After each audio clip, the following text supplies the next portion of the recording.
राधे राधे। कैसे हैं आप सभी? आशा कर रहे हो अच्छे होंगे। मेरे चैनल हिंदी साहित्य ह्यूमन पर आपका स्वागत है। मेरा नाम है सुषमा। तो आज पढ़ते हैं, एक प्रश्न है जिज्ञासा मूलक कि मैथिली शरणगुप्त को राष्ट्रकवि क्यों कहा गया। तो सबसे पहले जान लेते हैं मैथिली शरणगुप्त क्या है। द्विवेदी युग के कवि हैं। तो आज इस जिज्ञासा मूलक प्रश्न का उत्तर यह है कि गुप्त जी को 1936 में मैथिली मान ग्रंथ भेंट करते हुए राष्ट्रपति महात्मा गांधी जी ने राष्ट्र कवि की उपाधि से संबोधित मान ग्रंथ भेंट करने के अवसर पर अतिशय विनोद भाव से कहा, मैं भी बनिया हूँ, गुप्त जी भी बनिए हैं। राष्ट्र ने मुझे महात्मा बनाया और वे राष्ट्र कवि हैं। सन 1936 में काशी में अभिनंदन ग्रंथ भेंट करने का समारोह हुआ था। इस अवसर पर काका साहेब कालेलकर ने गुप्त जी की अगवानी की थी। क्यों न करते, गुप्त जी वैदिक काल में जाकर नहुस लिखते हैं।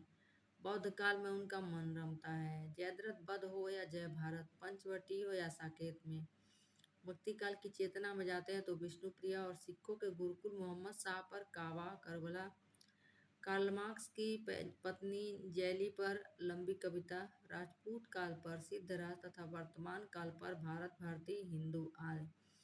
ऐसा कोई काल भारतीय साहित्य का नहीं है जिसमें जिस पर गुप्त जी की कलम न उठी हो। उनमें बुंदेलखंड के आला खंड की लय भी उठती है और भारत का मुक्ति आंदोलन भी तरंगायित है। इस तरह वे हमारी जातीय स्मृति, जातीय अस्मिता के वर्तमान में सबसे बड़ी है। ऐसा कवि ही राष्ट्र कवि हो सकता है जिसमें कोई एक प्रदेश न बोलकर पूरा देश बोलता है। यही कारण है कि गुप्त जी भारत के प्रथम और अंतिम राष्ट्र कवि थे। उनके लिए आज भी राष्ट्र कवि की अवधारणा सार्थक है, क्योंकि हमारे कवियों की पीढ़ियां उनके कदमों पर चढ़कर आगे बढ़ी हैं। तो यह जो है राष्ट्र कवि हैं मैथिली शरणगुप्त जी। और रामधारी सिंह दिनकर जो हैं वह राष्ट्रीय कवि हैं। तो बहुत बार यह प्रश्न पूछता है, तो इस बात पर ध्यान दें कि मैथिली शरणगुप्त पहले और अंतिम है। हो सकता हो पूछ ले कि पहले राष्ट्र कवि कौन है, तो वो भी मैथिली शरणगुप्त है। और अंतिम कौन है, तो ये भी मैथिली शरणगुप्त है। और राष्ट्रीय कवि कौन है, तो राष्ट्रीय कवि कौन है, वो है रामधारी सिंह दिनकर। और ये भी प्रश्न पूछा हुआ है एक बार कि राष्ट्र कवि की उपाधि किसने दी, तो यह महात्मा गांधी ने दी। कब दी? 1936 में।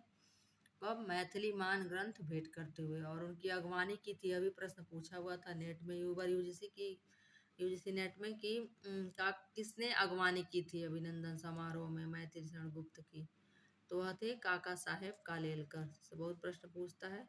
तो अपने लेखकों के बारे में एकदम रट्टा ना मार कर कुछ रुचिकर जानकारियाँ भी रखनी चाहिए, जो कि आपके लिए बहुत अच्छी होगी आगे चलकर जब हम लोग या आप लोग टीचर बनेंगे। तो आपको कैसा लगा वीडियो ज़रूर बताएं। धन्यवाद।